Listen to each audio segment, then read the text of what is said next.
All right, so we're going a little late here. Kind of pick up where we left off, talking about the variance and measures of dispersion. So just kind of a reminder where we were at last class. So I'll pull up last week's slides.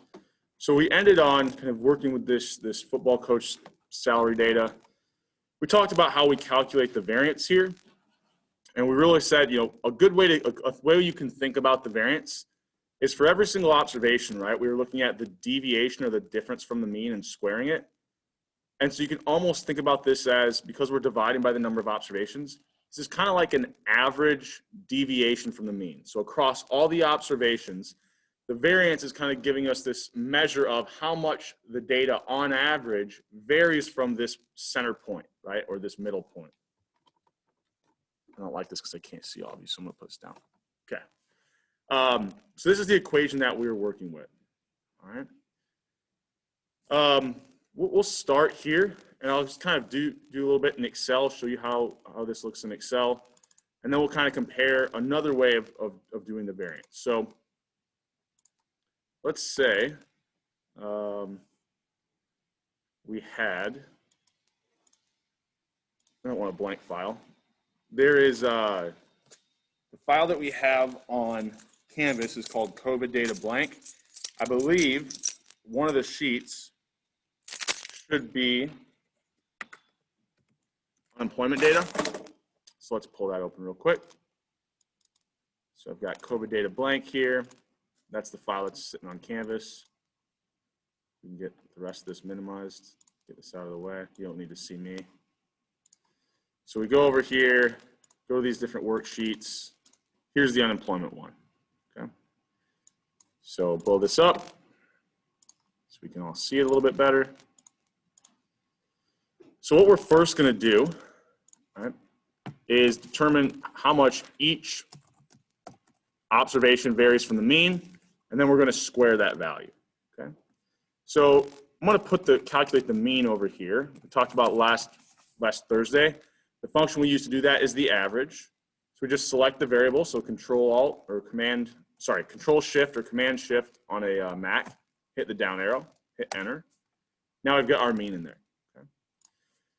So for the very first observation, I'm going to say take that value and subtract the mean, but then I want to square that difference. So I'm going to put parentheses around that.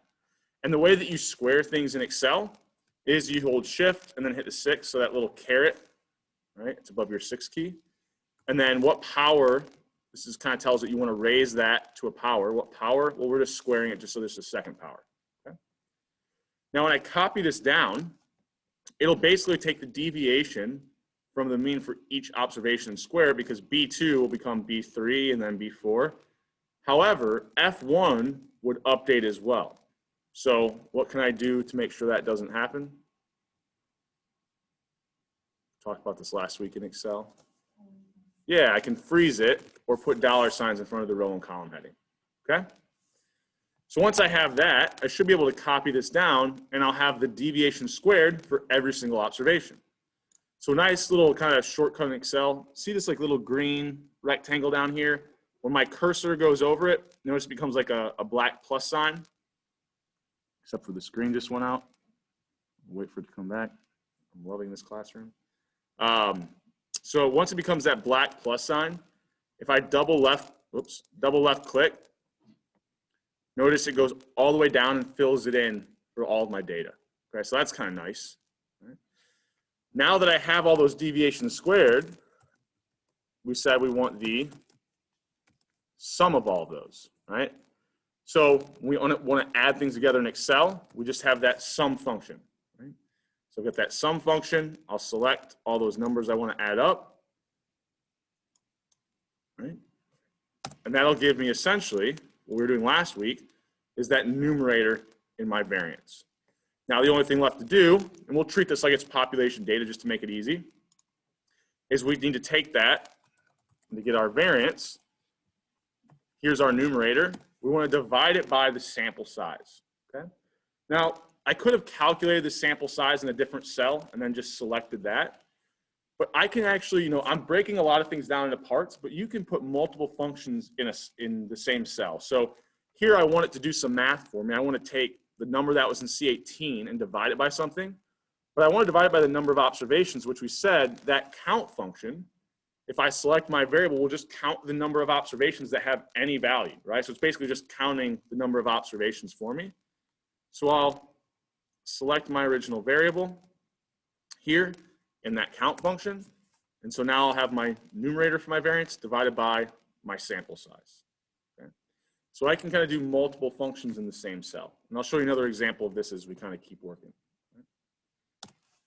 So I get my variance here. Now, one good way to check that, I think last class we briefly said there's a variance equation in Excel.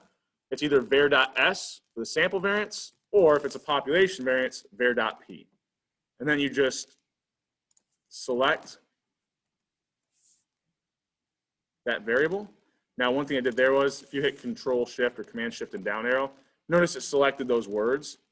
If I hold the Shift key, I don't have to hold Control, but I just hold the Shift key and press the up arrow twice, it kind of just goes up one cell at a time for me. So now I've got this variance. Hopefully, if this equation really is working correctly the way that I did this in Excel, I should get the exact same answer, okay? So this is like an easy way to do it. This is how we would probably most likely want to do it, is just use this built-in function. But if we want to see what's going on behind the scenes, we can kind of follow that equation and kind of quote unquote do it by hand in Excel, okay? Any questions on that before we keep moving? Okay with that? So today, start from the beginning here. Whether or not we're looking at a population or a sample variance, we can start out with that equation we used last class. And I introduced the variance with that equation because it really is, when we interpret it, it's kind of how we think about the variance. It's the average kind of deviation from this middle point, and that's really, you can kind of see that in that equation. We can rearrange that equation a little bit, well, I say a little bit, quite a bit, and we actually end up with this. So it's going to be a different way of calculating the variance, but it'll actually produce the exact same answer, okay? Here, we're just going to go through every observation and square the values, right? We're then going to add them all up and subtract the number of observations times whatever the mean is squared. Now, this is for a sample variance, so we're using the sample mean and the number of observations in our sample. And then instead of dividing by n, we divide by n minus 1. Or, kind of said differently, if you divide by n minus 1, it's the same as multiplying by 1 over n minus 1. We've got the same kind of thing is true for the population variance. We have a slightly different formula that we could use. Right? So we'll walk through that football coach data set, and then I'll go back to Excel and show you how we could do this one in Excel. Right? So I'm not going to expect you guys to ever know this proof or the steps. But when I'm telling you this, hopefully there's some support, right? So kind of outside the scope of this class maybe is kind of mathematical proofs or expecting you to know how to do them. So, this is just justification for we can rearrange this, and this equation ends up being this equation. It should be the exact same thing. Okay? Now, if we go to that football coach data set, the very first step would be square every single value. So take 489, square it, write that number down, 150 squared, write that number down, all the way down to the very last observation, and then add all of those up, okay? So once we do that, right, we'll have our sum of the observations squared, or the x values squared. We also need the mean, which we had from last class was 134.5. Okay. We'll square the mean, because if we go back to this equation, right, we needed the mean squared here. So we now have this component, we'll have this component. The number of observations, I believe, was 10. So n was 10, that's the only other thing we need. Now it's just a matter of plugging everything in, right? We've got this equation, plug in the sum of those x's squared, plug in 10 for the number of observations, plug in this 18,000 as our mean squared value, and we essentially kind of have our numerator. Now the last step is we still need to either divide by n if we're looking at a population, or divide by n minus 1. So here we divide by 10. Sure enough, we get the exact same answer that we had before. Okay? So there's a different way of doing the same thing, or sorry, a different way of calculating the same thing. Right? If we want to look at that in Excel with the unemployment data, right? I'm going to insert something here, okay? Just so we can have a little bit more room to work with. So here I just want to take the X values and square them, right? So I'll take the variable X that I'm looking at, and I'll square that value. Now here, I can just copy this down, and B2 will become B3, so I don't really have to freeze any cells or anything. So I'm going to copy this down to the very last observation.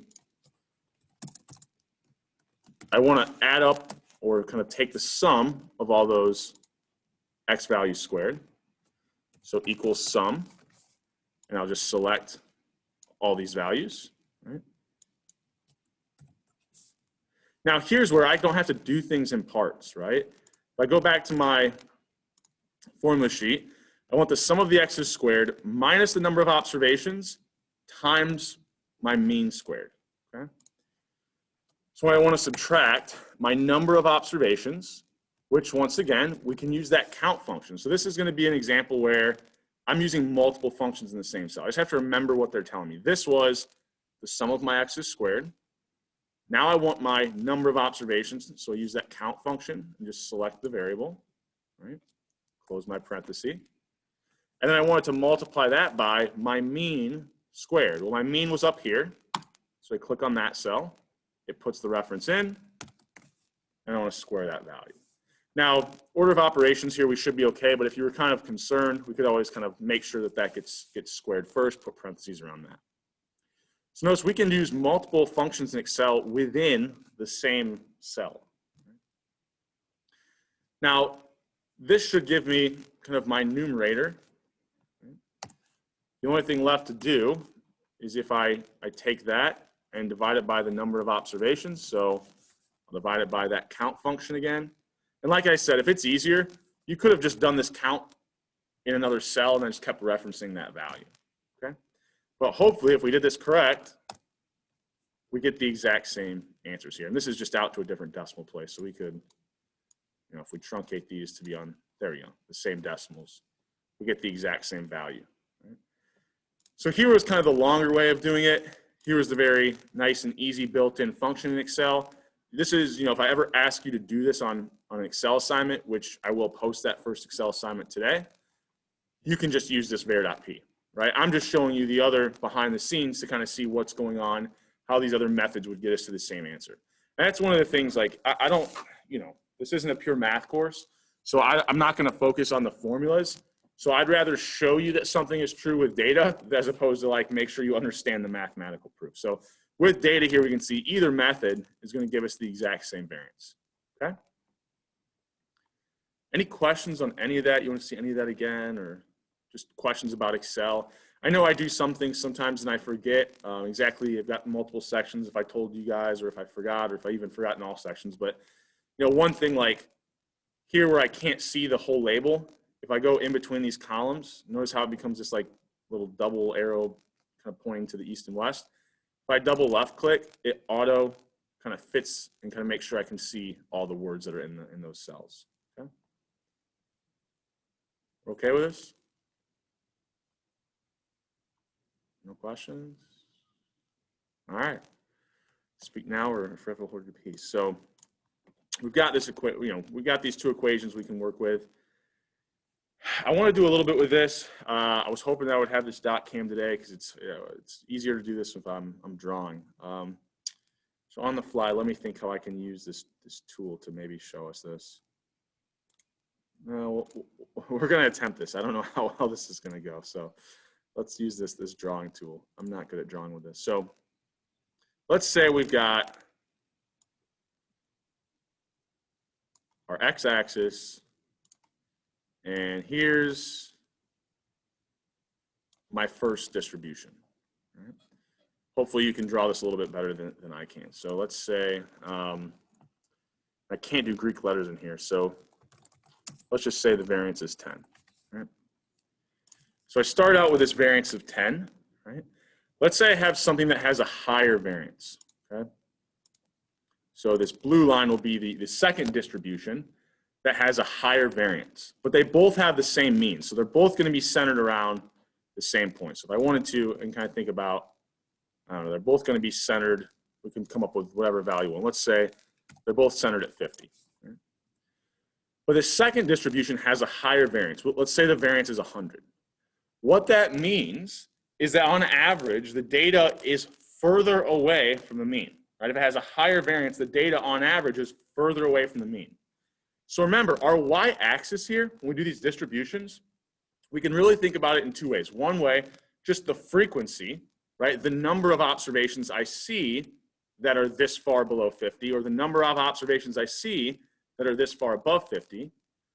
Or we can think about it as the proportion of the observations, right? So here, our original distribution, there were very few observations that were this far away from 50, or that far away from the mean. But with a higher variance, a variance of 100, our second distribution, those values will be more likely that we see them.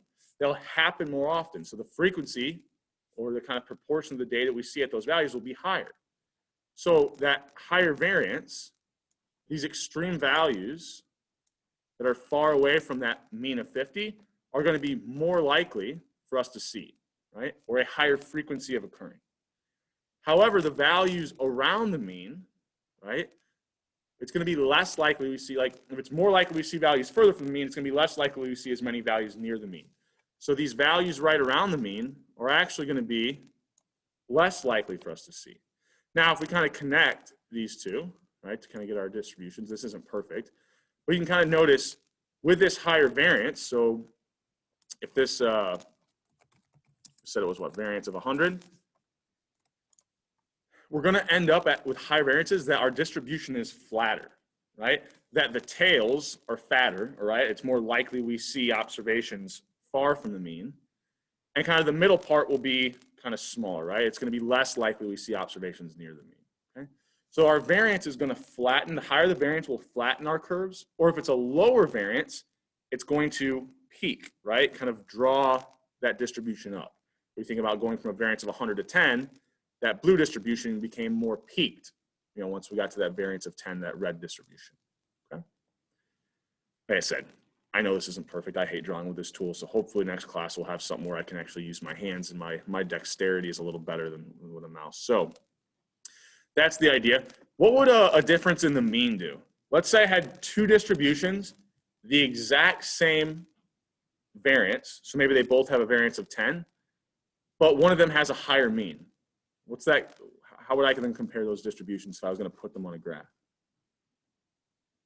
They have the same variance. They're going to be the same height, right? They'll have the same shape, but one of them is going to be what? Remember, this x-axis are just the values. So if one of the distributions has a higher mean, all that's going to do is shift that distribution, right? If it's a higher mean, it shifts it to the right. If it's a lower mean, it would shift it to the left, okay? All right. So that's kind of what this graph is getting at. Just kind of a reminder that, look, as we go to higher and higher variances, or, right, we're just scaling the variance to get the standard deviation. Remember last class, how do we go from a variance to a standard deviation? All we have to do is simply take the, does anyone remember? The variance is sigma squared, and the standard deviation is sigma. To go from the variance to a standard deviation, you just take the square root, right? So we can kind of make the same statements using the standard deviation. If the standard deviation is higher, we know the variance would be higher as well. So as that standard deviation gets higher, notice these distributions get flatter and flatter because the values that are farther from this mean are more likely, okay? Here's kind of a summary, some of the equations we talked about last week at the end of class. We've got our measures of central tendency. We have our dispersion. These should be pretty easy to use, right? Any questions before we keep going? We're going to move into kind of a new topic here. Okay with this? So the next thing we're going to talk about is weighted means.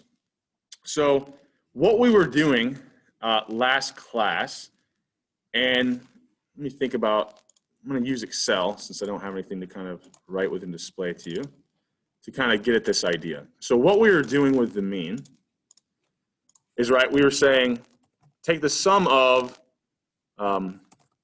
all the x's, and then divide it by the number of observations, right? So we have the sum of the x's divided by n. Well, we can rewrite that as we're really just taking the first observation plus the second observation plus the third all the way to the very last observation, right?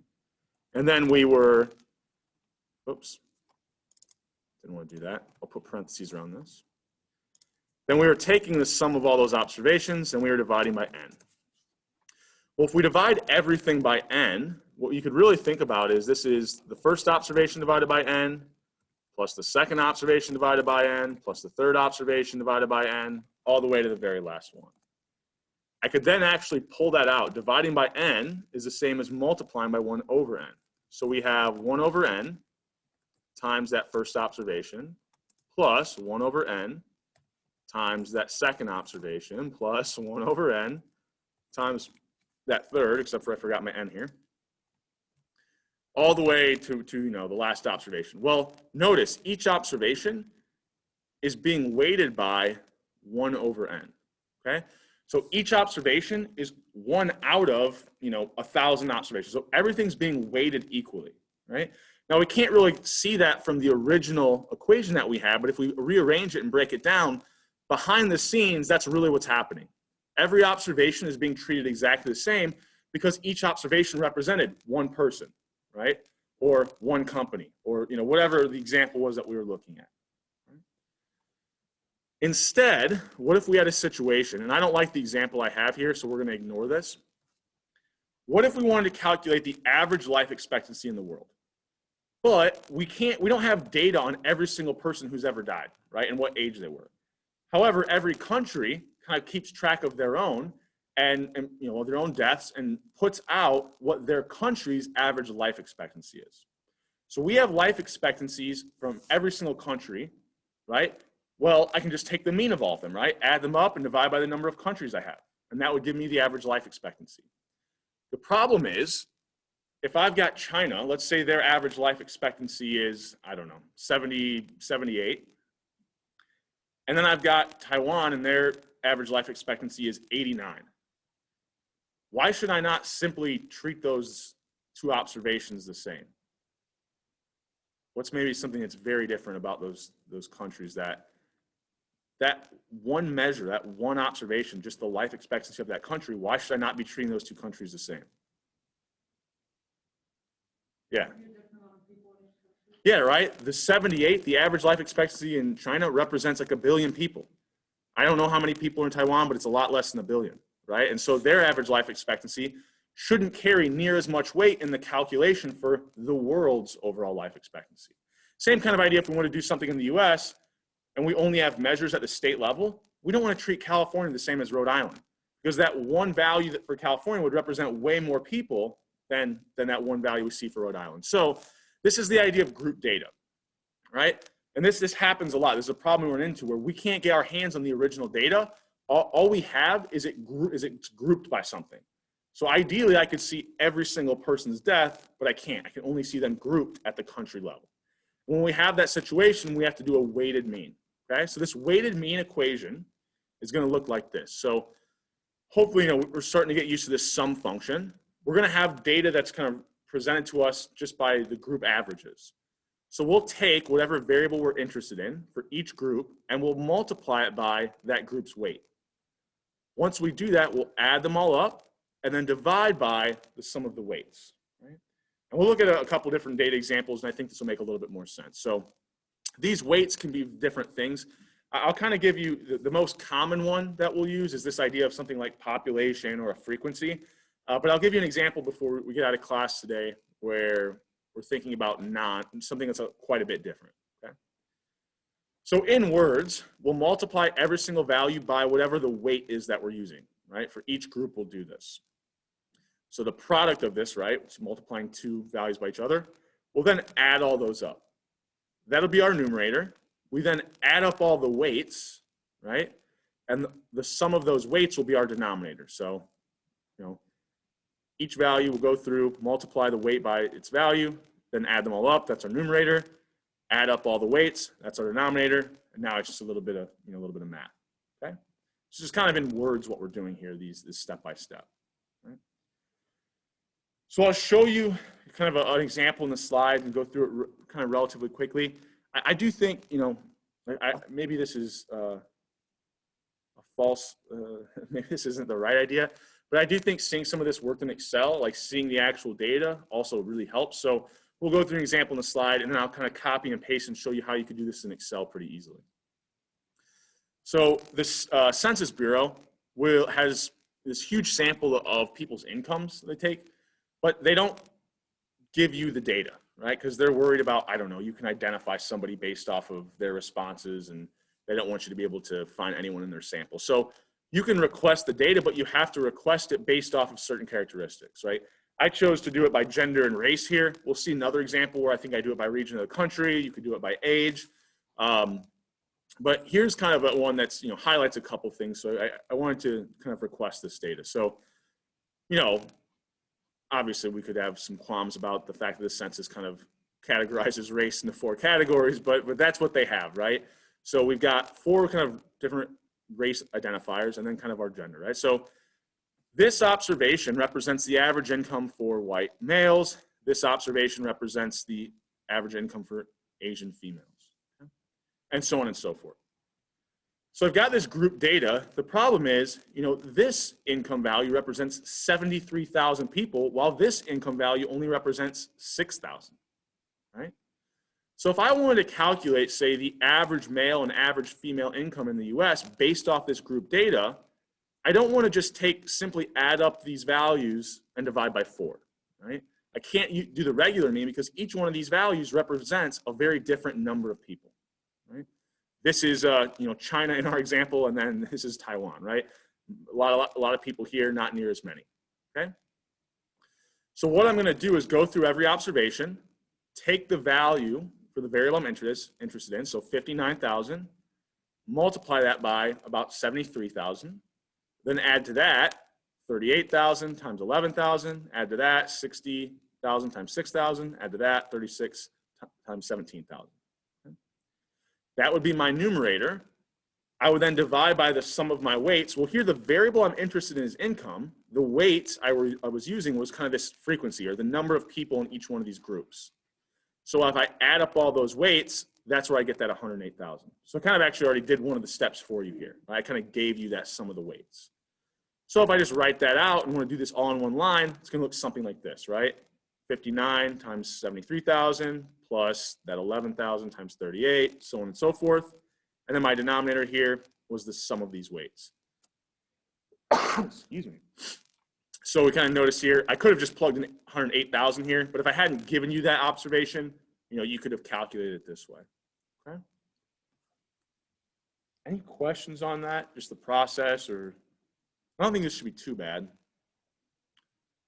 You know, I could do the same thing for female income here, and that's actually what I'm going to do in Excel for us. So just to kind of, this might happen at other points in the semester as well. I may not want you to see the answers as I'm going through these initially, so I'll put these white boxes. But if you ever kind of see, like, you can kind of tell something's going on there, and if your cursor kind of goes to, oh, there's something there, you can always drag those away when you download the file. So this would be a good thing, you know, to be able to make sure you can reproduce this answer. But you could also see, if you wanted some additional practice, you could try to reproduce that weighted mean for female income as well. Okay. So I'm going to highlight this. I'm going to copy it, so Control C. It's probably Command C on a Mac. And I'm just going to go to a blank sheet, maybe. There it goes. I'm going to paste this. I'm going to keep the formatting so it looks kind of nice. Right? So here's my, well, get this all in one line.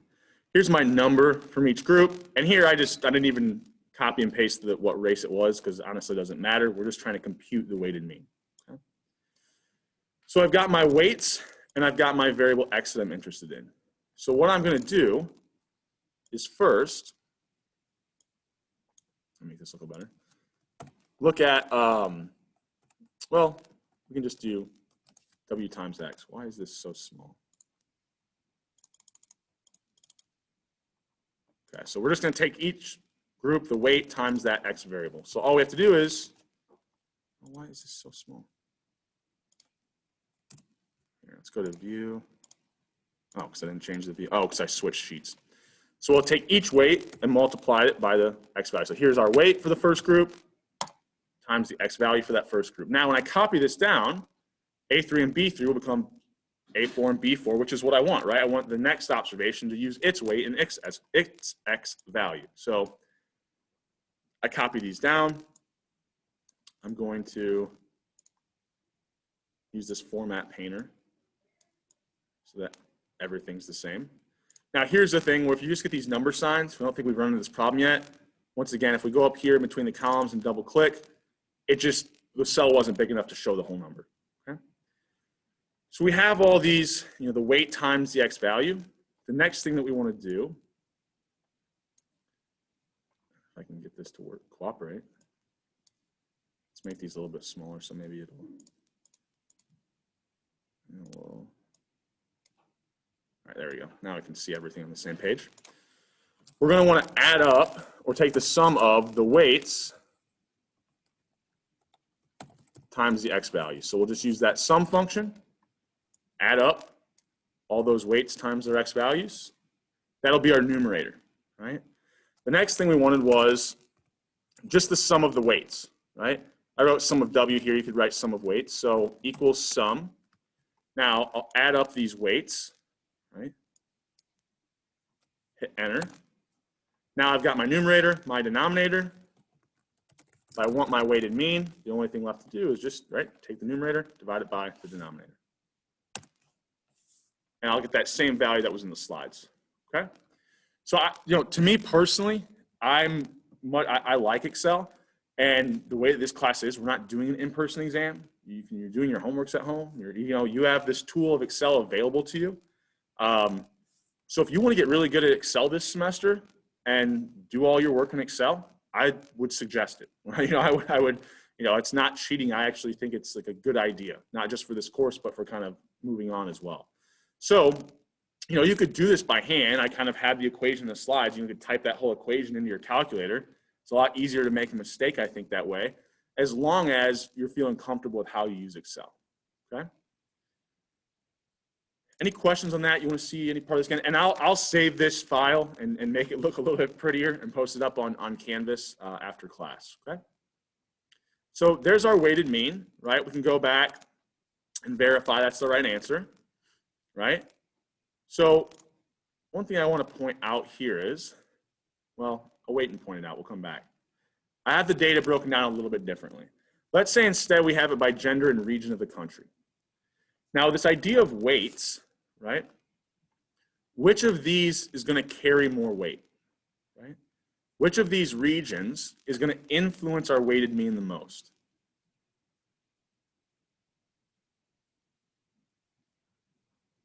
I mean, if I'm telling you that your grade came from different things, and I tell you that 50% of your grade, maybe someone answered it here.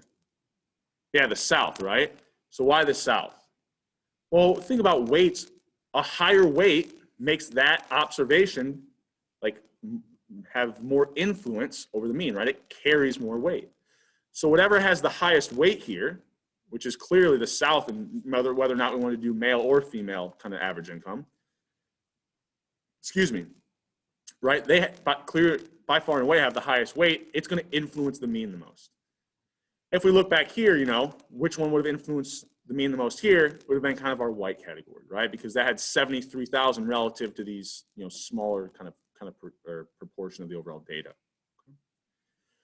So when we think about the weights, the value that's going to carry the most weight is the one that has the highest number for whatever weight variable we're using for the weight. Right? Now, another way we can think about these weights, I want to break this down with maybe some easier values. So let's say I had a much more simplistic example where, I don't know, maybe I have two classes. One's really big, one's really small, right?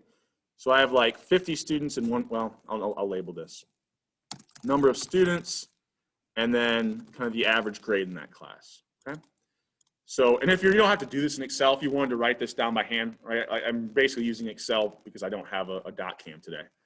So let's say I have 50 students in the one class, and the average grade, I don't know, is a 70. Well, we'll make this one 70, right? Then let's say I have 10 students in another class, just to highlight this, and the average score is, I don't know, 85. Okay? Now, if I simply took the mean grade and treated this as though there's only 2 observations and didn't treat it like group data, oh, I put mean there. What should I have put here? Yeah, this is a problem when you talk and try to type sometimes. So we would have an average of 77.5. Now, the issue is if we look at this, which one of these classes is going to carry more weight when we calculate a weighted mean? Well, this has a lot more students, right? This 70 represents a lot more students than that 85.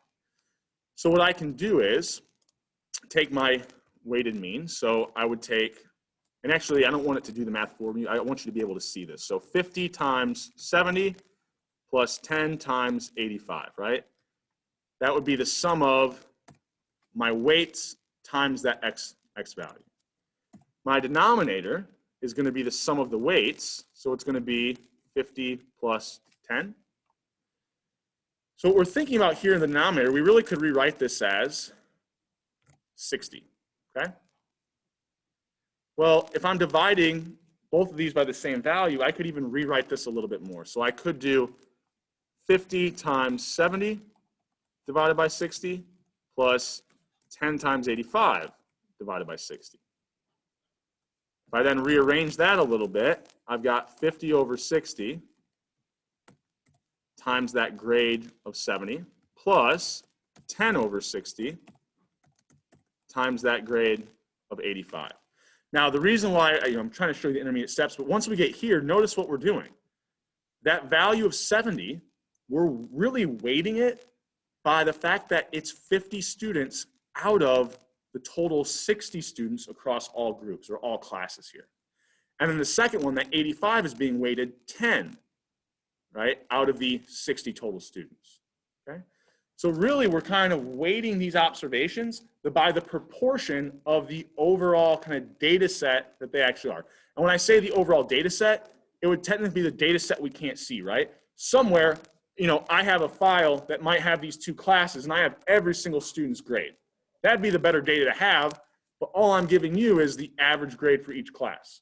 So this kind of proportion of the overall data that I'm saying, it's the overall data that we actually can't see. The original data set that exists somewhere before it was grouped, okay? So 50 out of the 60 observations that exist kind of behind that group data. So that's another way of kind of thinking about what the weighted mean is really doing. If we went ahead and did this, I'll put a little equal sign in the front here. Notice we get an average of 72.5, not the same as if we didn't treat this as a weighted mean, right? This was when we just calculated the mean, but that was wrong. When we actually calculate the weighted mean, we get a value that's a little bit lower than if we just treated it as kind of the mean that we were doing before. And that's because that 70 should have more of an influence. So it's going to pull it down, right? More than that 85 kind of increases it, okay? Notice 72.5, much closer to 70 than it is 85, right? Any questions on that before we kind of keep moving? We're okay with this? All right. So, I don't know, I kind of like that example to kind of highlight that. We're talking about the region. I'm not going to go through this. You could do the same thing, do it by hand or copy and paste the data into Excel and try to make sure you can reproduce these numbers. If you want some additional practice, that's good. You'll get an online quiz after class today that asks you to calculate a weighted mean, very similar to what we did.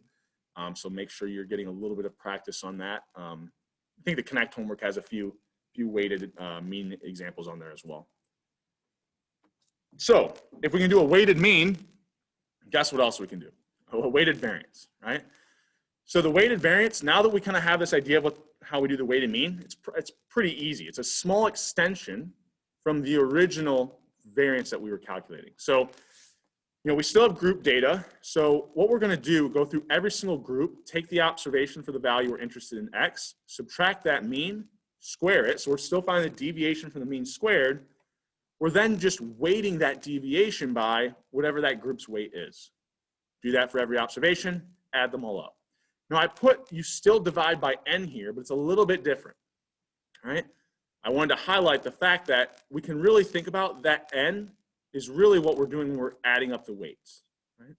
Because when we're adding up the weights, it's really giving us the number of observations that was in that original data set before it was grouped, right? Before it was put into group data.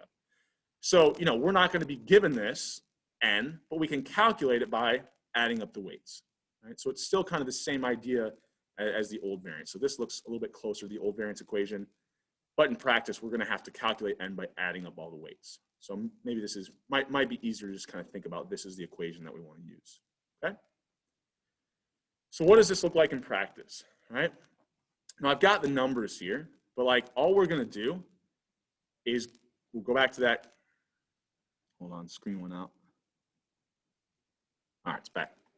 So we'll take this mean income value for that first group, subtract the mean. If we go back, I don't even remember, the mean was like what?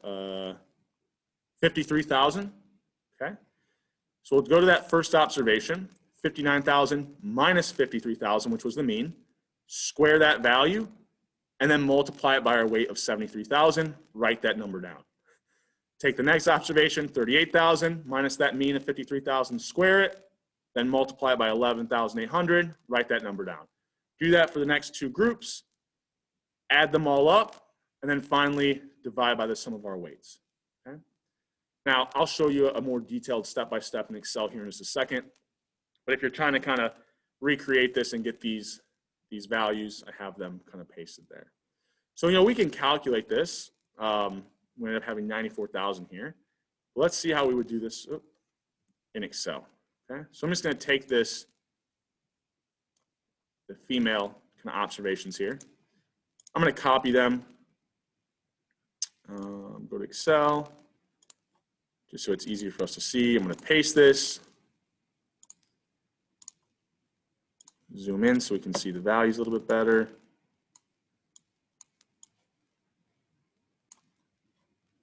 Here.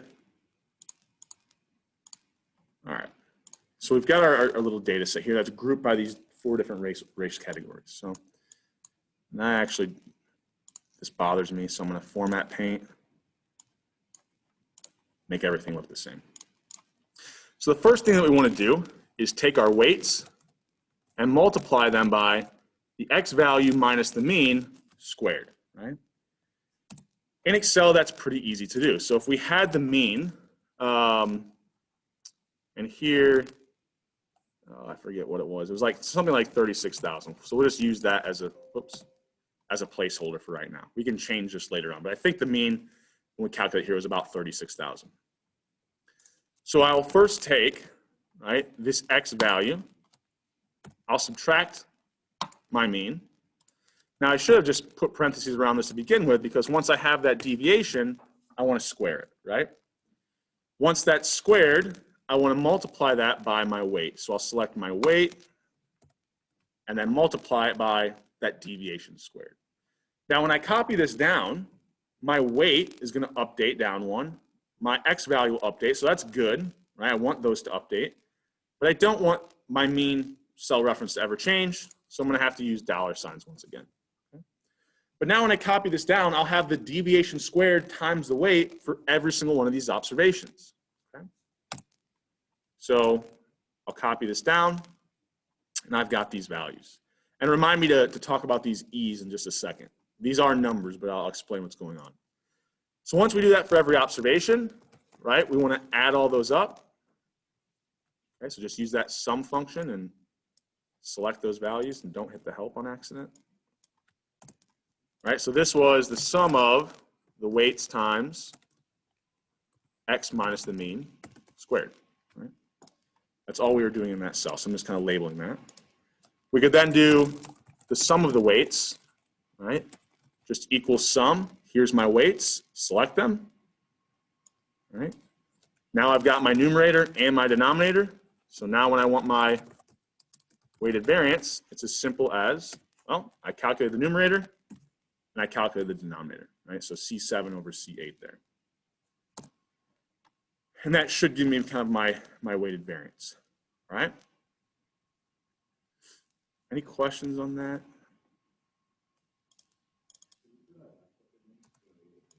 This one? Yeah, so we just took the sum of the weights, times the deviation squared, and then we divided that by the sum of our weights, which was in C8.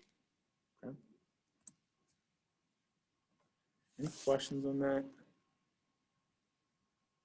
And this might be a little off. Actually, now that I say this was 36,000, I think it's 32. Let's go. I think it was 32,000.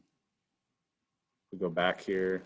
Yeah, it was. It was like 32,634. So let's actually use that. So 32,624. And that, kind of nice if I use that cell reference. I can go back in and change it later and updated everything for me, right? And that 15 million is the same number that's on the slides, right? We kind of reproduce that. Now, one thing I want to point out here, these E's in Excel, this is just scientific kind of format. It's basically that the number's too big. So if I actually, no, it's not going to work if I do that now because it's changed the format. I have to go in and change the format. It's not that big a deal. What it's telling you is you need to take this number, but move the decimal 11 places to the right. So it would be move the decimal 11 places to the right. So this is a really large value, basically, right? Too large for Excel to kind of show you all the different places. So e to the positive means move the decimal that many places to the right. If I ever see e to the negative, like e to the negative 11, it means move that decimal 11 places to the left, okay? So this will pop up in Excel from time to time. Now, if you want to change this, if you highlight it and right-click, there's a Format Cells option. You can just go that you want it to be a number. I'm going to put 0 decimal places. Hit OK, and now it's kind of showing me that number as opposed to that scientific kind of format. Oh, this is going to give me a headache. All right, we're back up. So, any questions on any of that? Did you see me do the format, or did the screen go out before that? You did see it? Okay. All right, so that's another way you can do the weighted variance pretty easily in Excel. Instead of typing everything, instead of typing 75,502 times 34,428, square that, 34,428 minus 32,624, square that, multiply that by 75,502, write that big number down, right? It gets a little cumbersome to do this in a calculator, I'm not gonna lie, so this is why kind of utilizing Excel can sometimes save you some time and be pretty helpful, okay?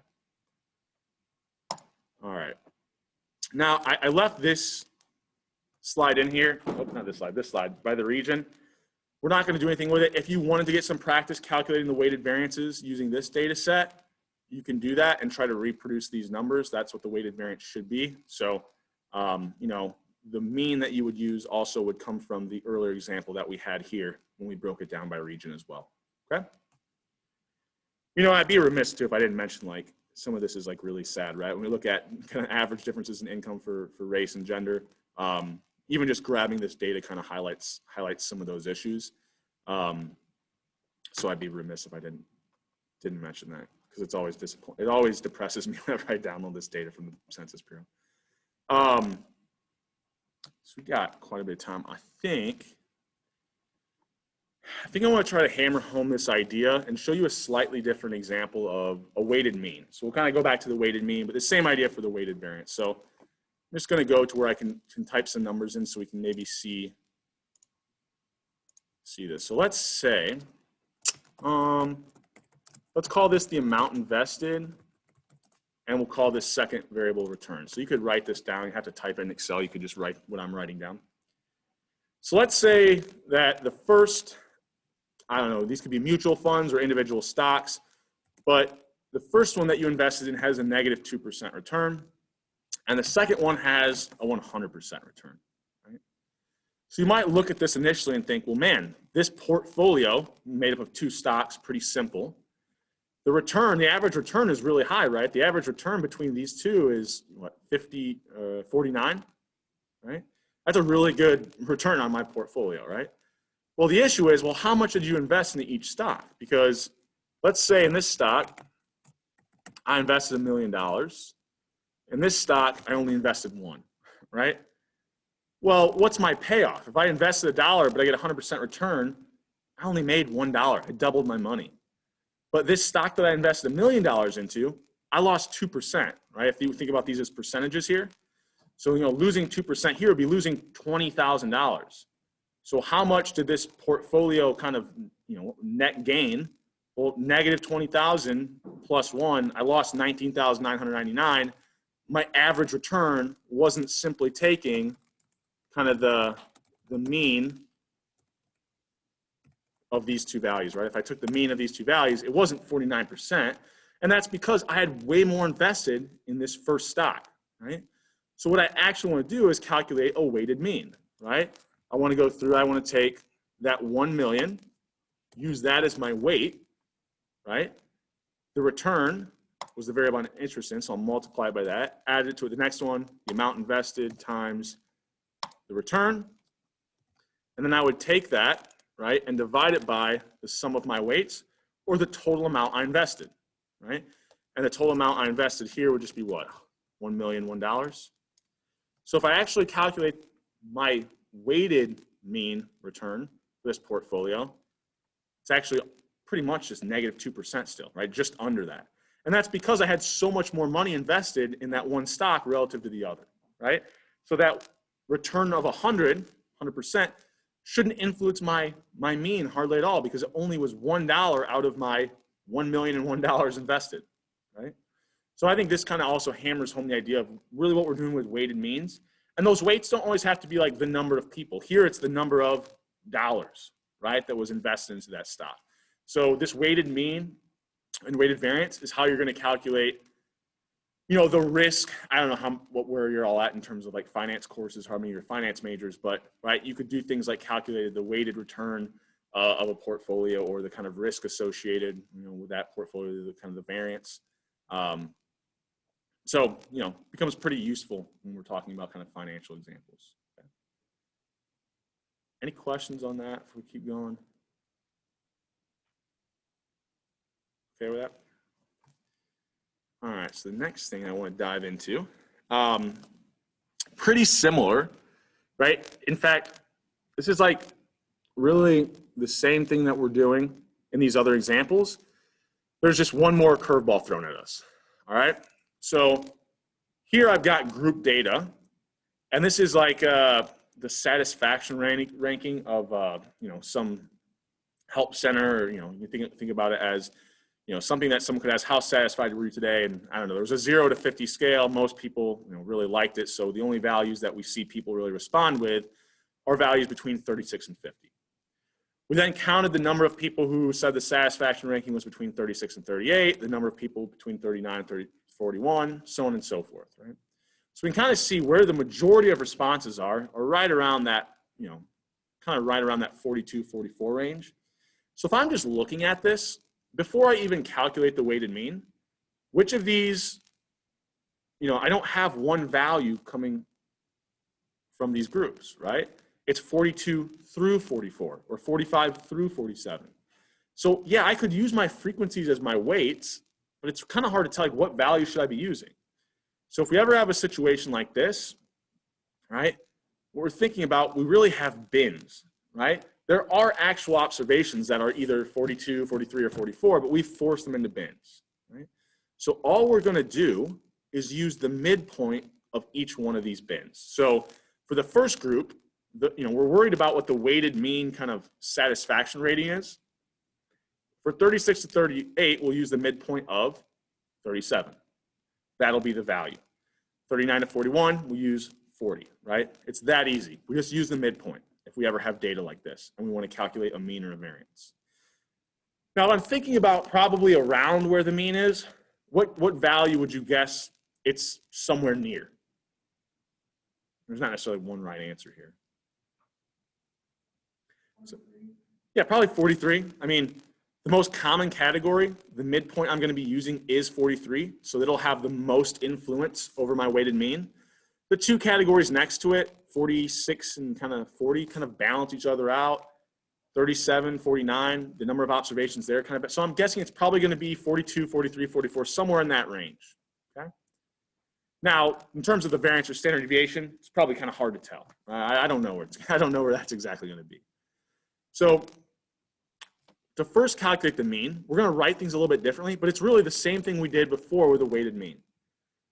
My weights are now simply the frequencies of the bins, and the bins, the value that I'll use is whatever the midpoint of the bin is. So here, capital M is just the midpoint of each bin, and then our frequency of that bin.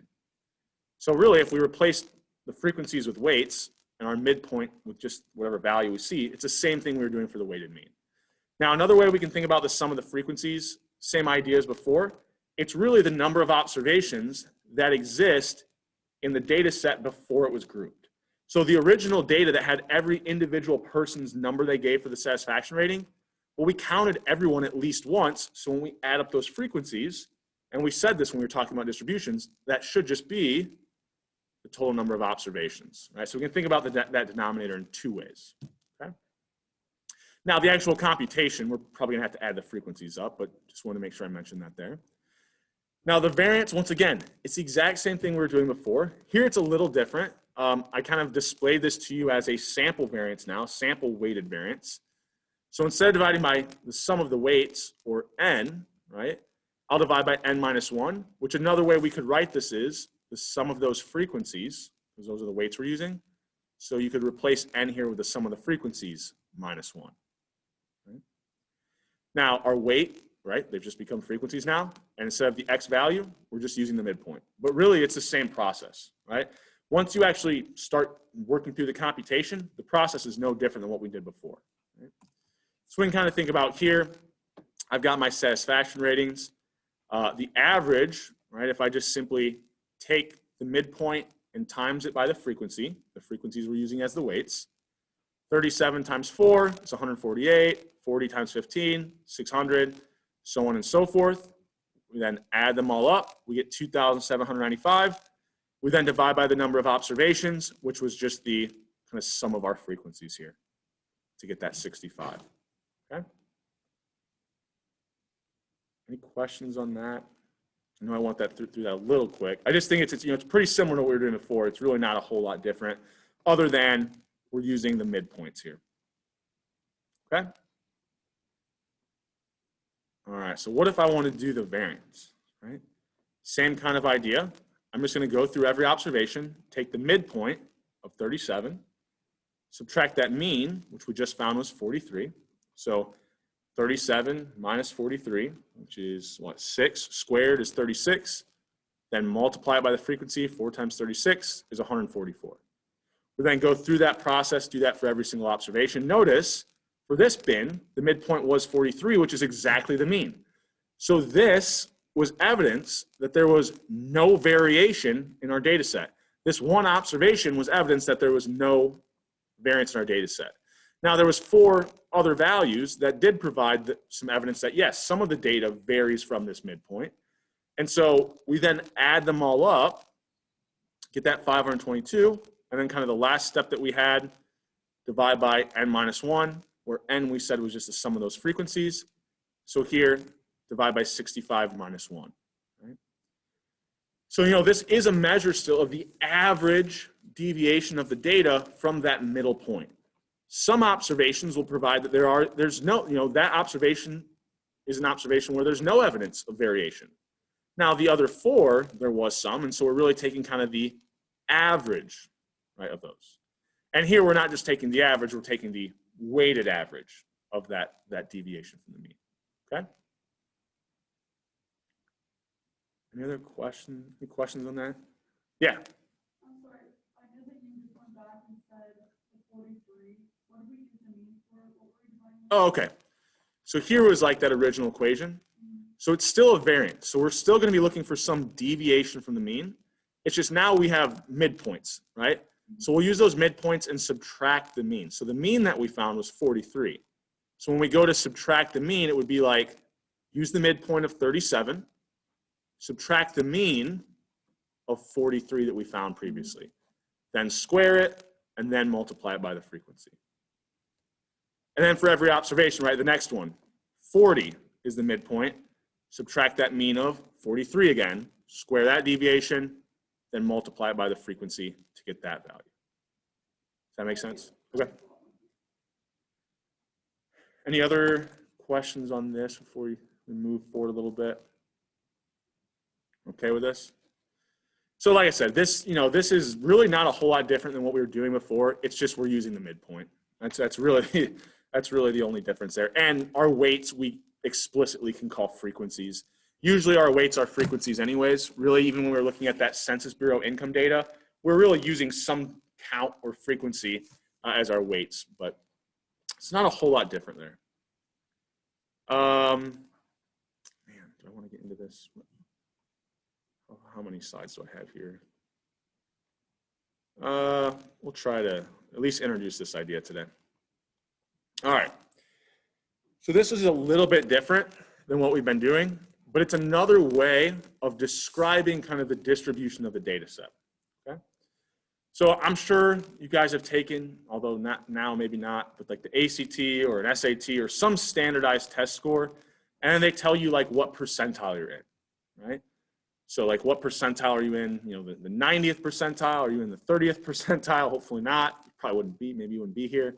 But whatever percentile you're talking about, the definition really is, if I'm in the 90th percentile, that means that I'm better than 90% of the other test scores. So really it's that whatever percentile I'm looking at, so if it's the 90th, of all the observations, 90% of the other observations are less than whatever my value was, right? If I scored an 80 on this test, 90% of other people got less than an 80, right?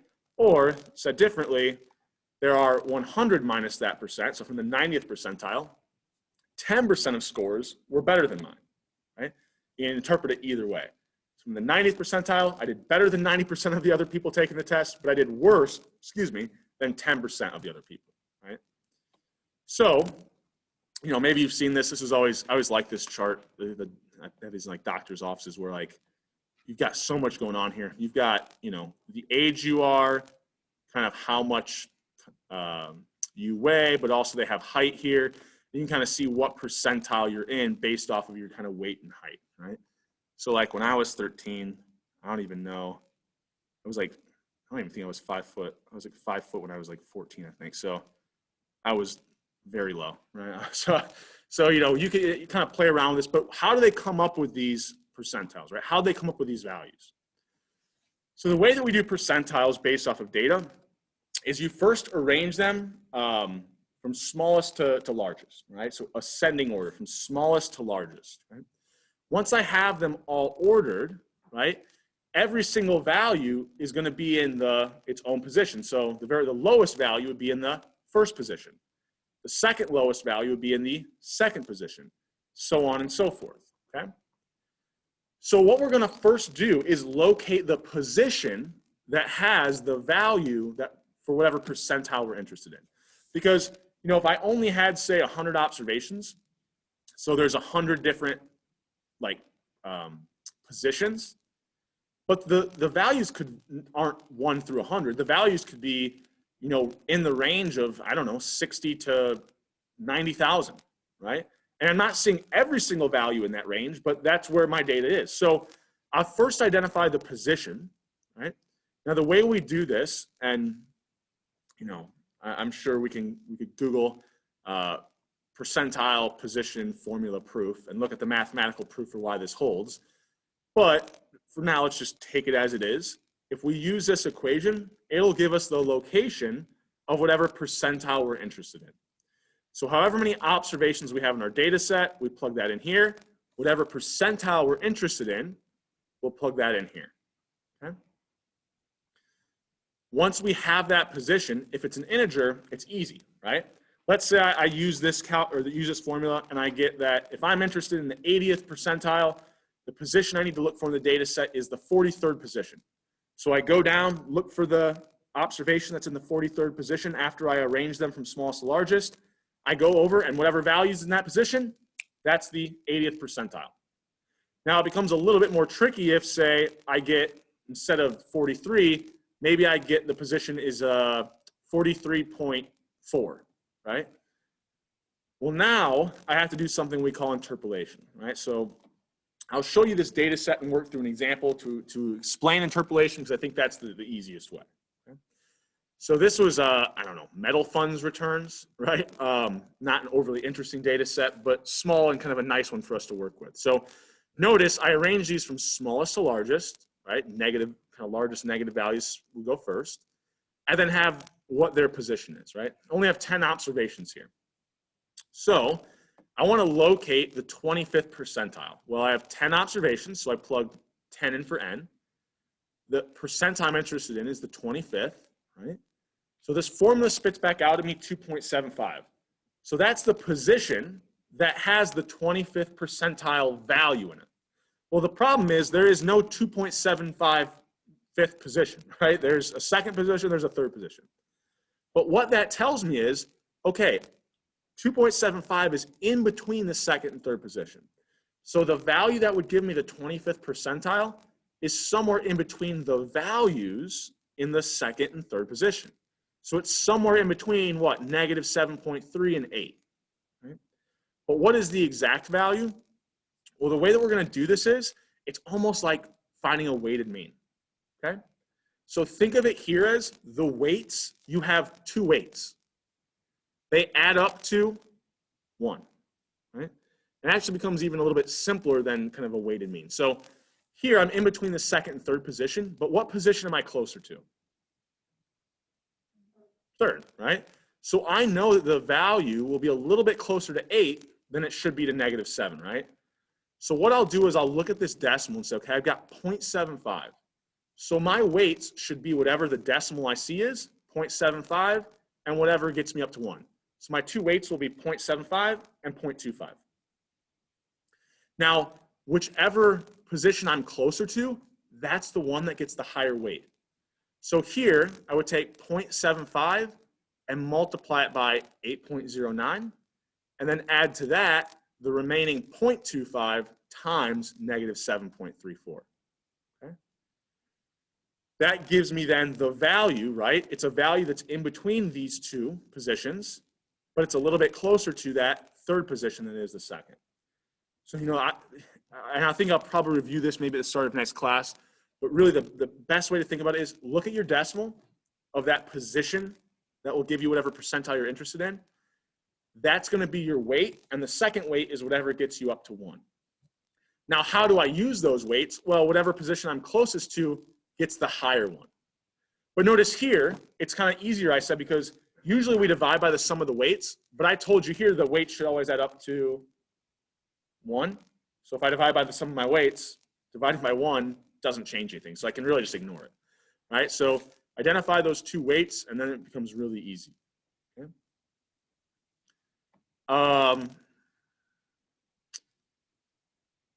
We'll briefly go over this. It's a lot easier if I can draw this, but I have a great meme, so we'll have to wait for that, I guess, till next class. What if, we'll do a little bit of thought here. What if I had come up with 2.33 here, okay? So let's say instead I come up with, we'll imagine a world where this is 2.33. Okay? Now, what should my weights be?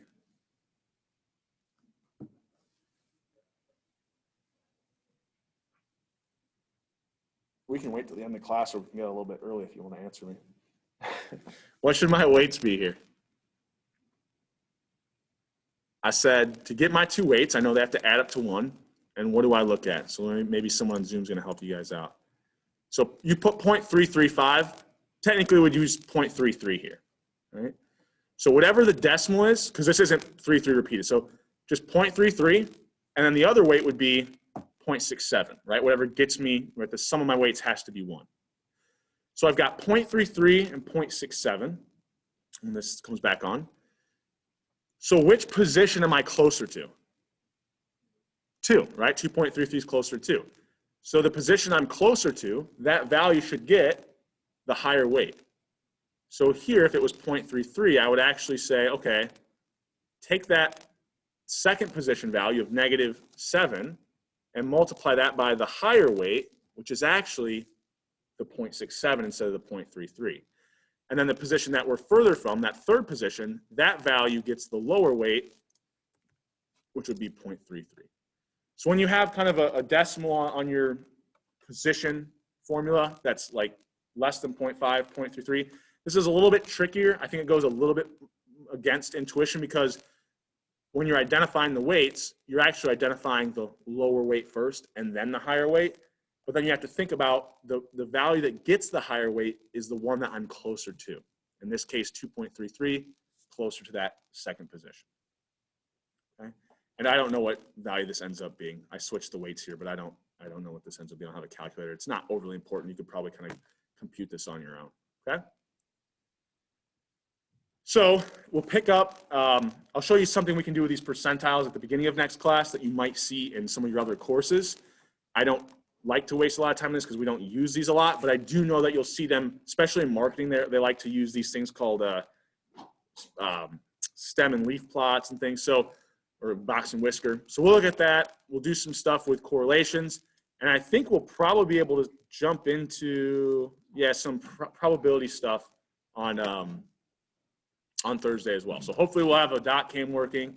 I might just go out and buy one. So hopefully I'll get that. So you have that Connect homework. I also want to mention I posted that on Friday. So that's not due this Friday. It's due next Friday, the 12th. So you've got a lot of time to work on it. After today, you'll have everything you need except for the very last question, which we'll go over that material on Wednesday. And then I'll post when I get back to my office the first Excel assignment. Right? So a very good thing when you're working on an Excel assignment, use that COVID data complete file. That should be up under files on Canvas. If we go to the in-class data, I posted the one that's complete with all the work. That's a very good template to use as you're working on that assignment. Okay? Other than that, I'll see you guys on Thursday. And I'll leave the Zoom open if there's any last minute questions you guys are leaving out here or heading out.